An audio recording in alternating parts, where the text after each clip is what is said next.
చేసేది మట్టితో, అలంకరించేది ఆకులతో, పూజించేది పూలతో, నిమజ్జనం చేసేది నీటితో.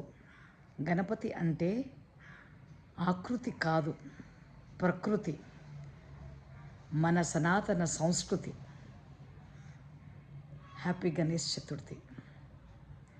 ఎందుకు ఇంత బాధగా చెప్తున్నానంటే గత కొద్ది రోజులుగా నేను చూస్తున్నాను. ఈరోజు గణేష్ ఫెస్టివల్. మరి ఆ విఘ్న వినాయకునికి మనం జరిపించేటువంటి పూజలు ఎంత అద్భుతంగా ఉంటాయి అనేది మనకు తెలుసు. బాధ ఏంటంటే విఘ్నాలను నివారించే ఆ విఘ్నేశ్వరునికి అన్ని విఘ్నాలు కల్పిస్తూ రోడ్లను తవ్వుతూ ఆ పచ్చని చెట్లను కట్ చేస్తూ ఆ స్టార్ కనెక్షన్, వైర్ కనెక్షన్స్ అన్నీ కూడా కుప్పలు తెప్పలుగా కట్ చేస్తూ రోడ్ల మీద పడేస్తుంటే ఎంత బాధగా ఉందండి నిజంగా. మనము ప్రకృతిని పూజిస్తున్నామా, ప్రకృతిని నాశనం చేస్తూ మానవాళికి ఒక భయంకరమైనటువంటి దుస్థితిని తీసుకొస్తున్నామా అనేటువంటి విషయాన్ని మనందరం గ్రహించాలి. ఎంత భయంకరం అండి. ప్రతి చోట చెట్లను, అన్ని పచ్చటి చెట్లను కుప్పలు కుప్పలుగా నరికేస్తున్నారు, కట్ చేస్తున్నారు. రోడ్డును ఇష్టం వచ్చినట్టుగా తవ్వేస్తున్నారు. ఎక్కడ కావాలంటే అక్కడ మండపాలని.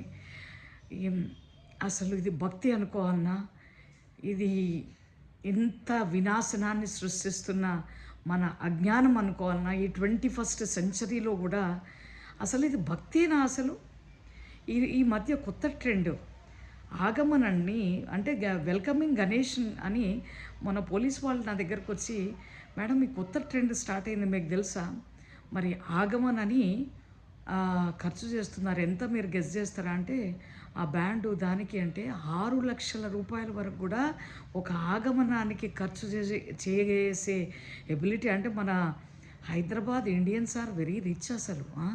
మరి మంచి విషయాలకు, ఒక మంచి విషయాన్ని నేర్చుకోవడానికి, ఒక నాలెడ్జ్ ఇంప్రూవ్మెంట్ కోర్సుని చేయడానికి అట్లాంటి వాటికి డబ్బులు ఉండవు.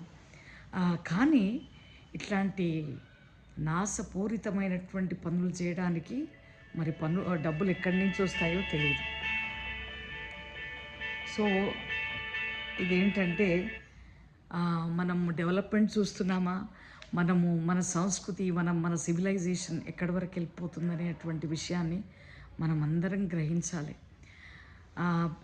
మా బాబు నిన్న గణేష్ మండపానికి ఉన్న ఒక క్లాత్ని చింపేస్తేనే అసలు వాడికి అన్నం పెట్టకుండా రాత్రంతా నరకం చూపించానంటే, ఒక ప్రకృతి ప్రసాదించిన ఒక మసిగుడ్డను చింపడానికి నేను ఒక వెనకాడతాను.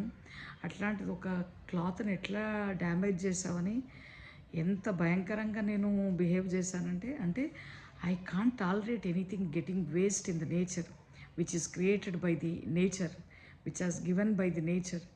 అట్లాంటి నేచర్, ప్రకృతిని మరి నాశనం చేస్తే మనకు పుట్టగతులు ఉంటాయా అనేది మనం ఆలోచించుకోవాల్సినటువంటి విషయం. ఎంతమందికి నిజంగా భక్తి ఉందో ఆ దైవమే ఎరగాలి. నేను చిన్నగా ఉన్నప్పుడు ఒక చోట ఒక గణపతిని పెట్టేవాళ్ళు, అందరు ఆ బస్తీవాసులు అందరూ వచ్చి అక్కడ పూజ చేసుకునేవాళ్ళు. అక్కడ అన్నదానాలు, భజనలు చక్కగా జరిగేవి. ఇప్పుడు ఏంటంటే మళ్ళీ డీజే పెట్టేసి, ఆ తీన్మార్ పెట్టేసి, ఆ గణపతి, ఆ విఘ్న వినాయకుని ముందరనే ఏమేమి దుష్ట కార్యకలాపాలు చేస్తున్నారనేది తెలిస్తే గుండె మాడి మసైపోతుంది. అసలు చెప్పుకోవడానికి సిగ్గుగా ఉంది. ఇట్లాంటి మనమందరం ఎంకరేజ్ చేస్తున్నామా? మరి సమాజం ఇలా తయారైందా?